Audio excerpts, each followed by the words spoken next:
I need to undo the work I did earlier. Git revert. And I think we're ready to go. Alrighty, so here's what we have today. Today you're going to talk about how you can have a Tkinter GUI running on your laptop, and it will remote control or teleoperate the robot. So you're going to have code running on your laptop that has an MQTT client that sends messages to a server someplace in Rose-Hulman, happens to be the name mosquito.roseholman.edu or something like that. Is going to send messages to the code running on the robot. So you're going to have two programs running at once. One on the laptop, displaying Tkinter. One on the robot, telling the robot to move its wheels and things like that. You can't run the one that has moving wheels on your laptop because your laptop doesn't have wheels. You can't run the Tkinter one on the robot because the robot doesn't have a screen capable of running Tkinter. So you need two programs. We're going to write those two. Let's start by getting you these files here. What you need to do is one person on the team is going to do the following. That one person should raise their hand. They're going to do an update project. And then they're going to do a fetch, a VCS git fetch. And then a VCS git pull to pull the code from this thing here. VCS git fetch, VCS git pull. That should give you, once you've got that, these extra files. This is where you'll put your capstone project work, and we'll begin it today. Once that person's got that, they should commit that work, and then the rest of the team should update to get that new stuff. Go ahead and do that. Let's see how that works. Hands up if you're having troubles either with the pull or with the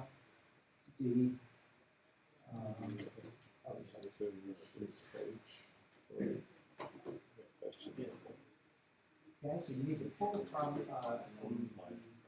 you don't have it there. If you don't have CSSE 120, you're going to go to that. You're going to go to VCS git remotes and the little plus sign. We call it teacher if you want. And then you're going to have https://github.com/CSSE120/robotics2.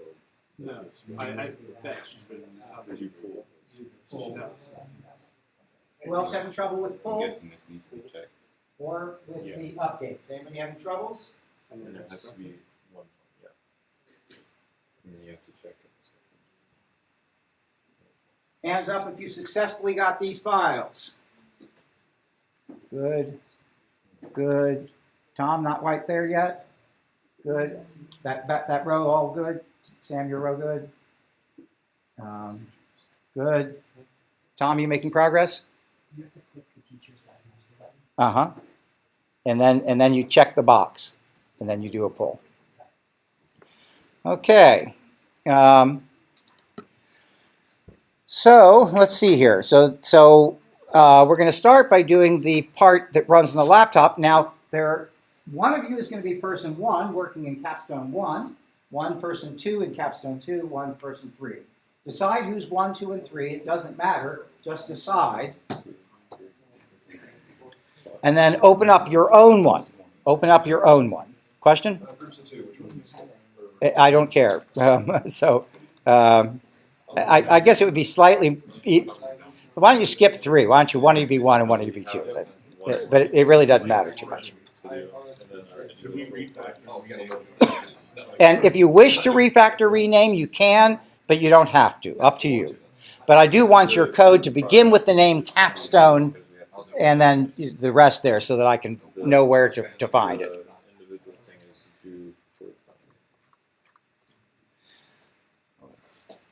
So this application, go ahead and put your name up in there if you haven't already.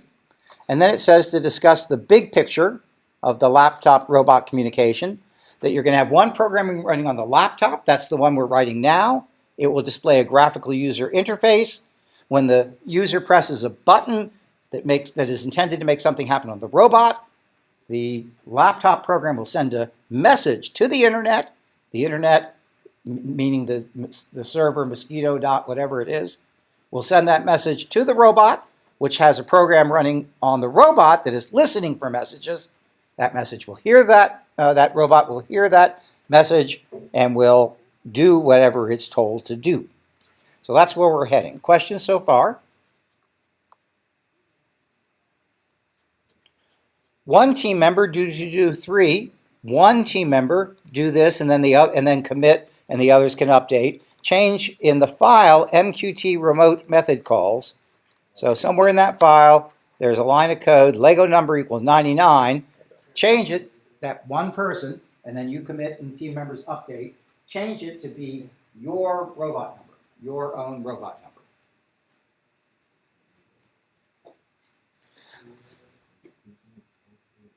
And then change that to your number, and then commit, team members then update.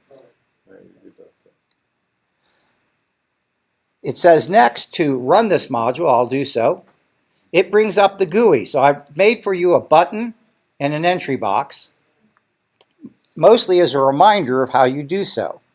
We talked about Tkinter a while back, but it's been a while, so let's just sort of remember. You make a TK object, a Tkinter TK object. This code sends that object to a method called a function called setupGUI, and then that root sticks in the main loop, handling events. setupGUI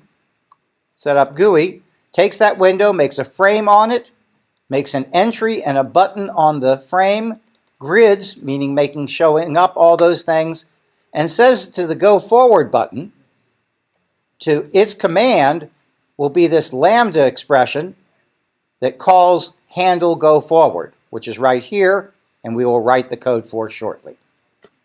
Questions about the Tkinter stuff here?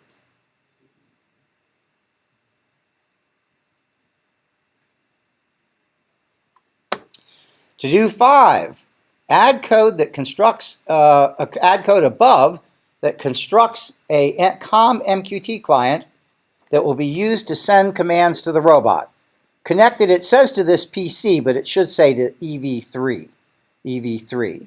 And then you're going to test that the code works, and then when it's done, I suggest you delete all these to-dos as you do them, except possibly this explanation, but you decide. So you're going to, in this area here, somewhere inside before root main loop, you decide exactly where it's got to go. You're going to construct a com.mqtt client. You know how to construct objects, so you should know how to do that. And then you take that object and you use the dot trick to find out how to connect it, not to this PC, as it says, but to the EV3. Go ahead and do that. You should know how to construct objects, so you should know what to type.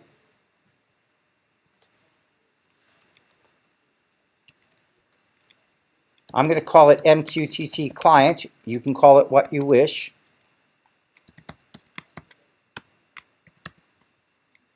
Don't forget the parentheses. And then that MQT client, connect to, not PC, contrary to what it says, connect to EV3.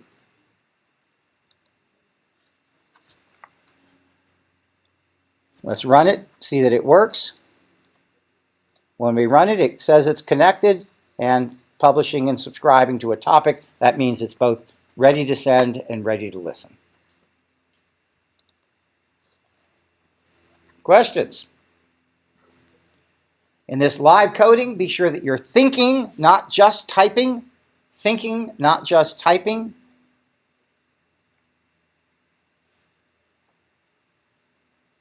Jeremy. So in our files, we don't have like the def setup GUI, that line. Should we put into maybe to put those in them? You don't have this code? All I have In the capstone? is Good question. That does it better? Yeah. Great.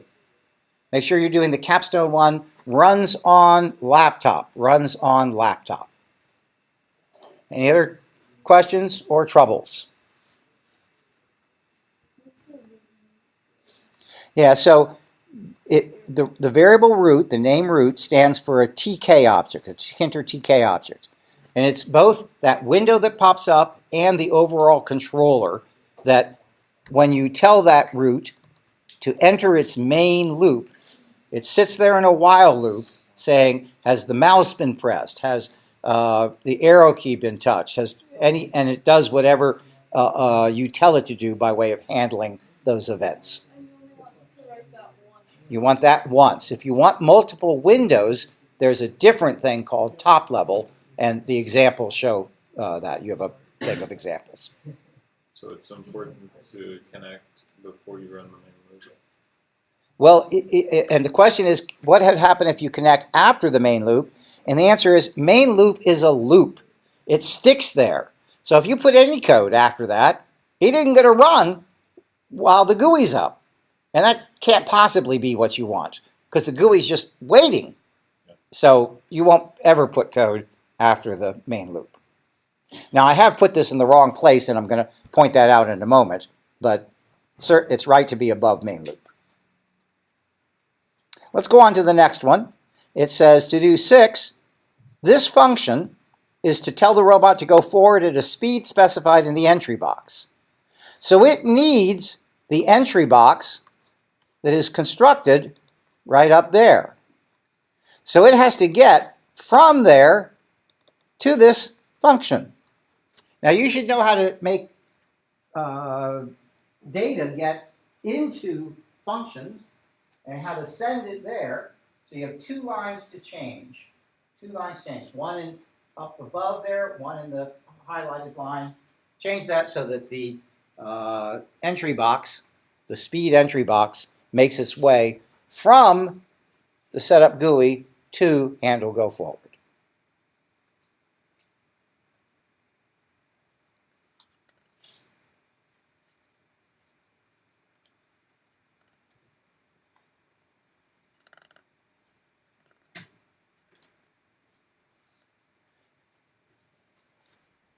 I hope you've remembered that the way the information comes into functions is in the handle go forward. You just put a variable there.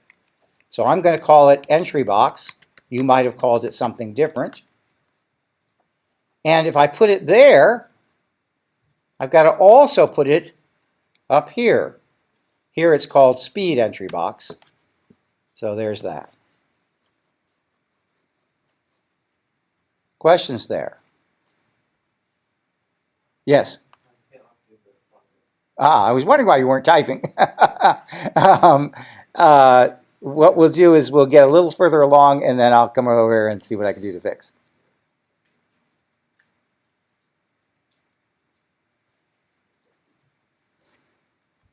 Questions? Again, you are not merely typing, you're absorbing. Once you have that, do 7, where you, in order to tell the robot what to do, it needs that MQT client. Let me show you where it's constructed. It's way up top there. And you'll need to make a change up here and also a bunch of changes, sort of a bunch of changes. And I'll warn you, I put those in a place that won't work. It needs to be slightly elsewhere in order for all this to work out. So let me let you try to go at that. Let me minimize some stuff, get more on the screen. So your goal is to try to get this MQTT client that is constructed up there to handle go forward, and that will require several changes. Let me let you dig into that while I get the update problem addressed.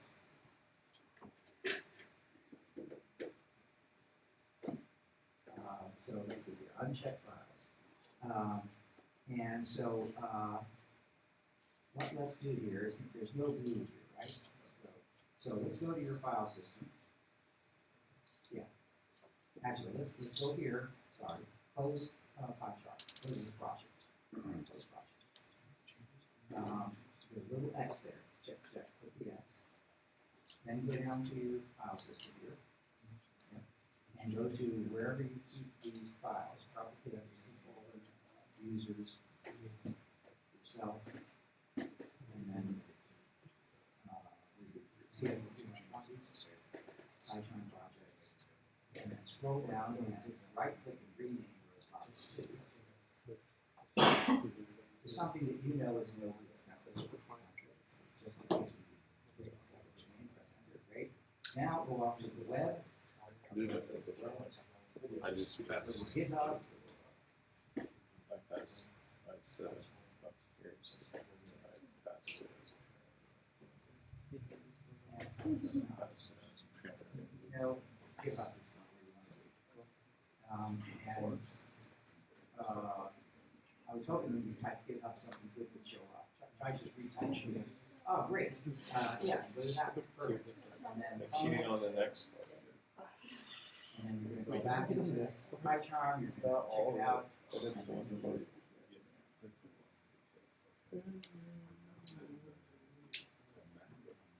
You're welcome. Yes.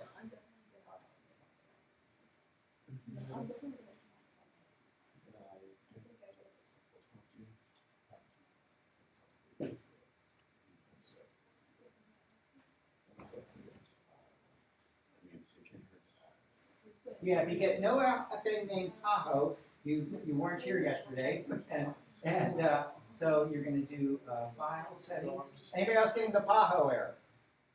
File settings, project goes project 2, interpreter, Python interpreter, little plus sign, type Tahoe, P-A-H-O, hyphen, select that, install, Alrighty, let's go a little further, and then again I'll take questions. So let me type in what is a successful solution.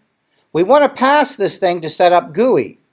That means that this has to precede the setup GUI line. So I'm going to make it like that, so that I can then send to setup GUI the MQTT client. It comes into setup GUI, and I'll call it an MQTT client again. And then it goes from there to the handle go forward, which finally gets it. And there we are. Now I want to pause and make certain that that process is ultra clear, because that's what you'll need to know entering 220. You want to be totally comfortable. And we haven't had a lot of chances to do it in this class. We certainly have talked about arguments and parameters a lot. So again, what you did is to make it go from there to down here.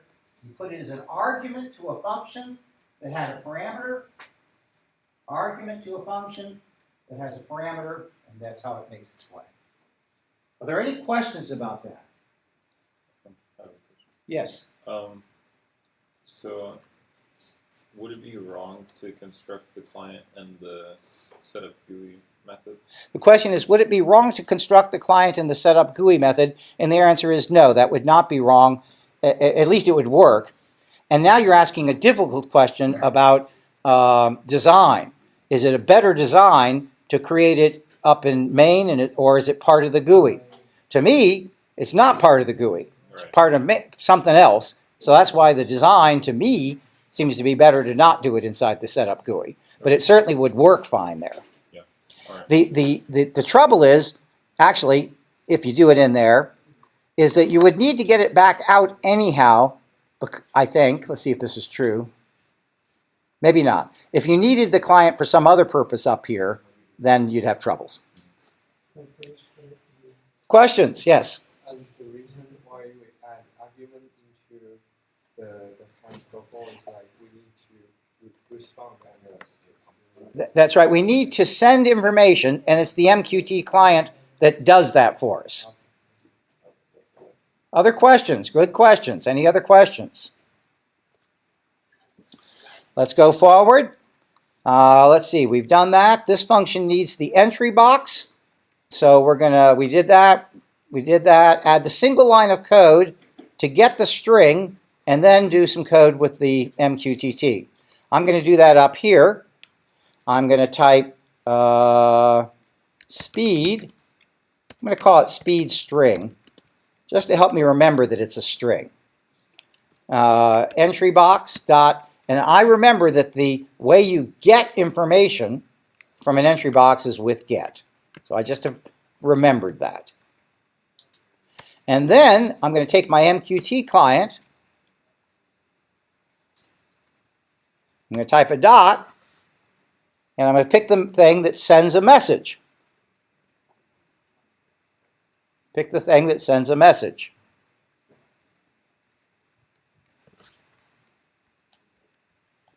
And the message, it said, needs the function name and the arguments. Now we get a choice. In the other program, we're going to write a function to make the robot go forward. We get to choose that function name right now. I'm going to choose go_forward as that name. So we put that string, go forward, and when this message is received by the robot, there better be a method called go forward, or else the code's going to break on the other end. So when you do your extensions here, you get to choose the name of the method that you want to do something on the other end, and you just have to be consistent in that whatever name you pick in this program that runs on the laptop, same name has to be picked on the program we've yet to write that runs on the robot. It also needs the arguments. Arguments in this way of doing things always need to be inside square brackets because there could be more than one. So we'll send a list that contains the speed string. We'll send it as a string and then intify it on the other end. One more thing, I'm going to put a print statement here just to help me check whether this is working. And I'll say sending the go forward. You put whatever string you want, whatever print you want. Message with speed, as long as you be sure to print that string. I'm going to test to be sure I haven't made a typo. It said when I run that it's connecting. I then put in speed, which has to be between -100 and 100, and it says that it's sending the message. And indeed, it did send the message. Where did it go? It went up to the cloud, then back down toward a robot, or actually toward any device that is listening for that message. So it could have gone to China for all we know. But it certainly didn't go to the robot because we haven't written the robot code yet. But it's just out there in the ether, having been sent out in any device that wants to listen. So this is totally insecure. Somebody in China could control your robot as long as they knew the code for your robot. Did they get to the server that's hosting? Yeah, they can get to the server. Well, actually, it may be that that server can only happen from campus. I bet you we've set it up that way. So I bet you're right that that's our protection. But if we use the other... If we use the one that anybody in the world could use, then there'd be no protection at all. All right, let's see here. I think that's the end of this. Is that right? Yeah. So that finishes our first half. Good, that went well. Let's do the second half. So now we're going to open the file that runs on the robot. Again, put your name there. And I'm going to remind you of the big picture. We've written the code over here that has the GUI, the graphical user interface, has an entry box and a button so that when the human presses the button, by the way, if the human does not put a number in the entry box, or puts in a wrong number like 8 billion, the other end is going to break because it's not going to be prepared for those kinds of things. So don't let that surprise you. People write correct code, they run it as a user incorrectly and think it's their code that's wrong. It's not. Just user error. They didn't run the code successfully. So you have to put into that entry box a number from -100 to 100, and you hit the button. That message goes off, and now we're going to write the code to receive that message and then tell the robot to do what that message says. Questions about the big picture?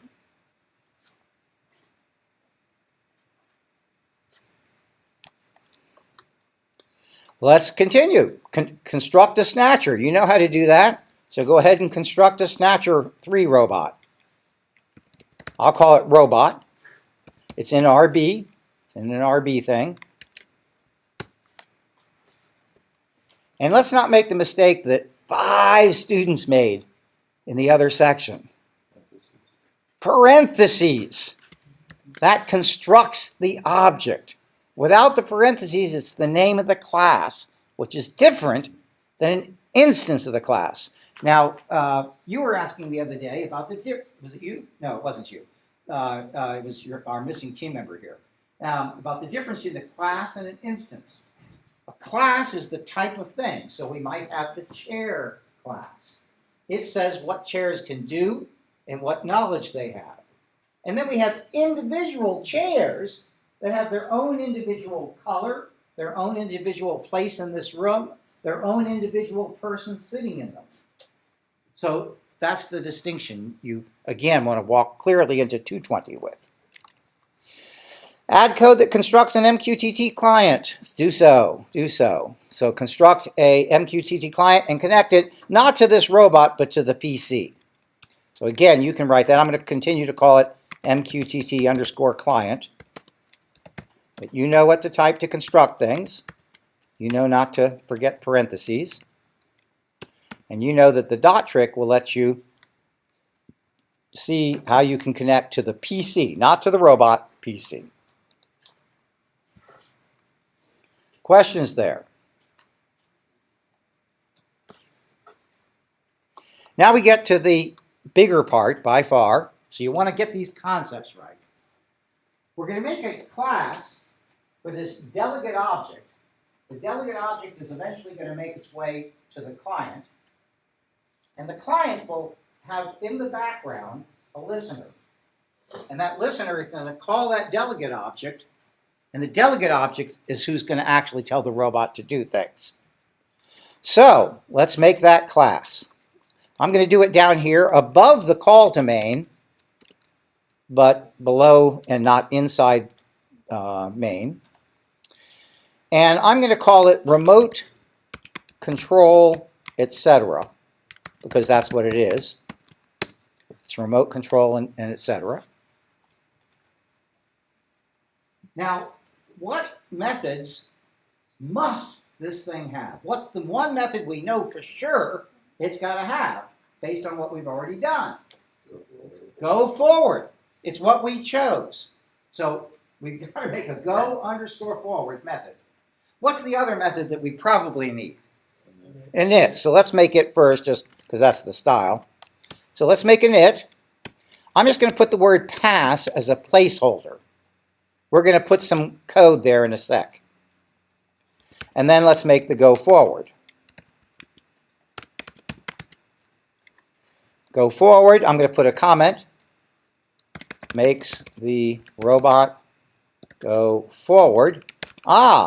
At the given speed. Remember that there was to be an argument. So we need to put that argument here. I'm going to call it the speed string to help you remember it's not yet identified. And let's knock this function off while we're here, this method off. I'm going to print something for testing purposes. Making, let's see here, telling the, you could put a message of your own choosing, but telling the robot to start moving at speed string. And then I'm going to say that the speed is the intified version of the speed string. I'm going to bring this up to the middle here so you can see better. And then I'm going to take, well, now I guess I'm stuck. I need the robot. The robot has to make its way to this object that is an instance of this class. This is a deep idea that you've seen many times, but never from this angle. How do you get this object, this remote control thing, to have the robot? Through a init, through an argument in init. Nice, nice. So you're going to put right here that it's going to take a robot, and then you're going to say self.robot equals that robot. And that's how, when we construct the object, we're going to send it the robot. This thing will have the robot. And now we can write the line down here. But before I do that, I want to do a fancy thing that you should do as well. So if you're typing the quotes and it puts this other gibblygook, ignore it. So let's see here. Stores the robot. And this is the line that you have to type. It has to be just like this or it just won't work. Colon TYPE. Robot colon. RB.snatch 3R robot. And like I say, it needs to be just like that or it won't. This is what makes the dot trick work. It's what tells PyCharm, who's in charge of the dot trick, that, hey, this object's a snatcher thing. And then PyCharm can say, oh, I can look in the snatcher class and do hints for you. So once you have that, then when you type self.robot down here, the dot trick should work. If it doesn't, you've probably unsuccessfully done the type. Now I've covered it up right there, so let me finish with by saying that you are going to put in the drive system and make the robot move. So you're going to add some code right here where I put some X's. You write the rest of the thing that takes the robot's drive system and makes the robot start moving at the given speed. Give you a little bit to catch up there.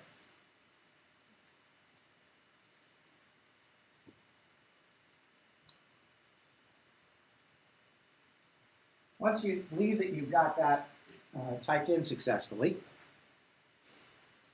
I'm going to come back here and say robot dot drive system dot start moving speed left and right wheels.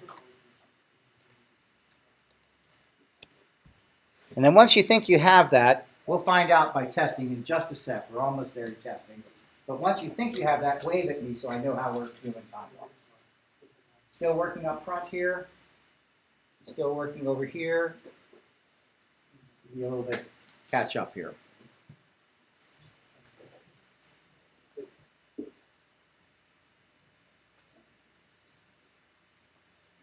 Hey. I'm going to go forward. If you're not quite there, I'll bring this back up in a moment. Going back up here, we need to now get to make one of these objects. So we're going to come up here. Let's see here. This could be, I think I'll put it right here. So what should we call this? This is the delegate. This is the remote control, so I'll call it RC. It's a remote control, etc. object. And you think out what goes right there. And then you'll put RC sent to the MQT client. And then behind the scenes, the MQT client will have a loop running. And when that running loop hears a message, it will go off to the RC object and run whatever method is in that message on that RC object with whatever arguments are sent. So I hope you've seen that the XXX should be robot here, robot. So I'm going to highlight those two lines. I'm going to also minimize some things so that you can see more. Let's see if we can get it all on the screen. Yeah. And I think that does it. So I think that we've now achieved all except we haven't done the beacon. But everything else, I think that what happens now is if you run the program on the laptop, and then you deploy an SSH to the robot and run the robot code, when you click the button on the laptop code, running on your laptop, the wheels should start moving on the robot. It should also do the calibrate, because when the robot starts up, it does the calibrate, you'll see the arm. If your arm code is not correct, it'll break, and we'll need to get that straight. One last thing, and then I'm going to set you off. This will mess you up, so listen up. If the two of you both deploy, well, we want you to deploy the whole thing once, so that it gets there. But after that, if you deploy, are you one or two? One. If you deploy your number 2, you are deploying an empty one. And you'll overwrite his one that he deployed a second earlier. So communicate with each other, have one of you deploy everything, and after that deploy only your capstone number. And then you won't step on your team members' toes. You can both run more or less at the same time. Let's dig into that. We'll be in individual mode from there till at least the bell rings, and see what we can do to get everybody to go. So you need to remember how to deploy, how to make your shot. Just speak up as soon as you have questions. And if anybody, well, I guess I'll hear the wheels turn if somebody gets it. Just change 40 to 136. And I uploaded them all, so all you have to do is upload in your individual capstone. So to finish this, you're going to do the to-do 7. Just read what it does, and that's what you ask to do. Just ask questions. After that, your one-on-one time to work on your project and also to demo your mini projects per the handout that we'll give you. Yeah, that was done.